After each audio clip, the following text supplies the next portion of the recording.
But here's the deal. There's no such question for the Commanders as Dan Quinn officially named Jayden Daniels Washington's starter today.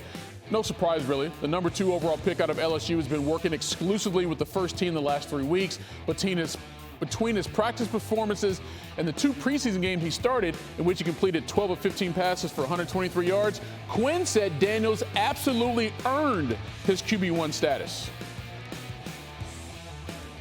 Just joy and happiness to be able, like I said, to live out a dream that I dreamt about. For me, it's just knowing my role. They weren't looking at me because I got drafted where I got drafted to come here and be a leader. I got to prove not only to myself, not only to the coaches, but to my teammates, earn the respect of those guys. If DQ and them are gonna preach competition and, you got to earn everything, man, they can't come in and just give me the job right away, so I have to go earn it. Tua is now going into his 5th NFL season, and he's gotten that shiny new contract, and it's probably something he's earned under Mike McDaniel, maybe not the coach with whom Tua started. Tua played 21 games with Brian Flores as his head coach. Now, in those games as QBR, 51, he threw for 27 touchdowns. But in the last 2 seasons, Mike McDaniel has been the boss in Miami, and Tua's QBR, well, that's 65, 14 points higher under McDaniel than Flores. And Tua has also thrown for twice as many touchdowns. Obviously, the last 2 years come with experience and also Tyreek Hill. But according to Tua, it's also McDaniel.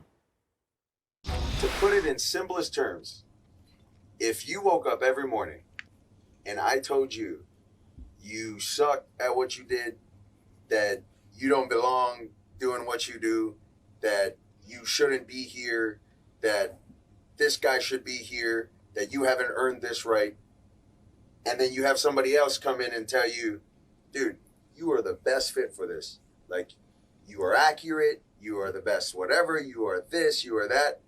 Like, how would it make you feel listening to one or the other? You see what I'm saying? And then you hear it, regardless of what it is, the good or the bad, and you hear it more and more, you start to actually believe that. I don't care who you are. You could be the president of the United States. You have a terrible person that's telling you things that you don't want to hear, or that you probably shouldn't be hearing. You're going to start to believe that about yourself. And so that's sort of like what ended up happening. If my mother didn't pitch to me that I was worth something, I don't know where I'd be, So I think that it just, for me, that's the way that I approach it. I don't think there's any absolute way to do anything, but for me and to reach players, it's what's made sense in my journey, and I kind of just stick to myself and what makes sense for me to do my job as I see it.